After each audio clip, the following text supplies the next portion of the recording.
Assalamualaikum warahmatullahi wabarakatuh. Salam umat, kita ketemu lagi pada pagi hari ini. Karena ada berita yang cukup mengejutkan, menggegerkan dunia persilatan, yaitu keputusan DKPP, Dewan Kehormatan Penyelenggara Pemilu, yang telah melakukan proses persidangan etik terhadap Ketua KPU dan jajaran komisionernya dalam kasus proses penerimaan pendaftaran pasangan calon 02 Prabowo Gibran untuk ikut berkontestasi pada pemilu 2024 ini. Dalam putusan sidangnya, DKPP menyatakan bahwa Ketua KPU dan beberapa komisionernya dianggap telah melakukan pelanggaran etik berat, sehingga diberikan sanksi peringatan keras. Dan seperti yang kita tahu, Ketua KPU sudah pernah melakukan pelanggaran etik sebelumnya, sehingga andai kata melakukan satu kali lagi pelanggaran, maka dimungkinkan untuk Ketua KPU untuk bisa diganti. Ya begitulah.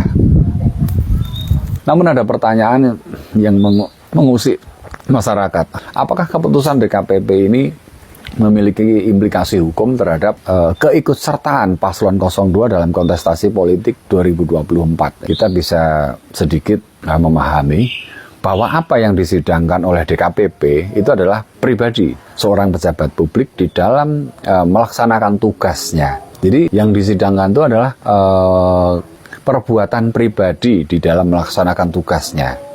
Sehingga diputuskan oleh DKPP, KPU dan beberapa jajaran komisionernya dinyatakan melanggar kode etik. Tapi persidangan ini bukan menyidangkan proses pendaftarannya, sehingga secara hukum keikutsertaan paslon 02 pada kontestasi pemilu 2024 ini tetap berjalan, tidak memiliki dampak hukum sampai ke situ, karena ranahnya beda. Yang disidangkan di KPP adalah pribadi pejabat publik di dalam menjalankan tugasnya. Sedangkan putusan hukum atas diterimanya pendaftaran paslon 02 pada pemilu 2024 ini tetap berjalan.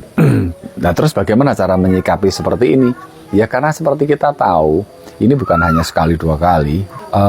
Dalam prosesnya, paslon 02 juga sempat menggegerkan masyarakat karena putusan sidang MK yang sudah merubah norma di dalam peraturan KPU dan soal batas usia cawapres yang seharusnya 40 tahun akhirnya ditambahkan norma baru dan atau pernah menjabat di posisi jabatan politik hasil pemilihan, harus pemilu kada dan sebagainya.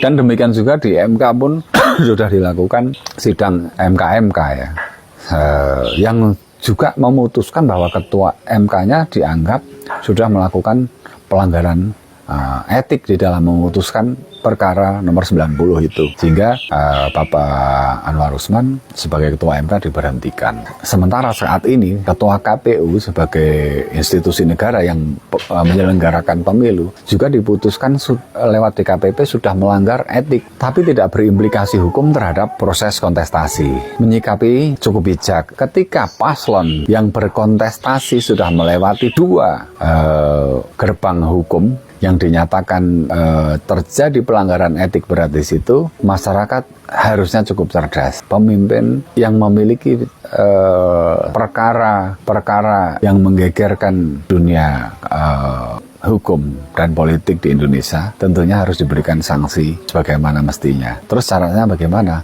Ya jangan dipilih karena ini akan menjadi presiden buruk di pemilu selanjutnya. Oke, mudah-mudahan kita sama-sama cerdas menyikapi situasi politik yang terjadi dan tetap semangat mensukseskan pemilu 2024. Dan akhirnya salam umat, kita ketemu di 14 Februari 2024, coblos Partai Umat nomor 24. Salam demokrasi.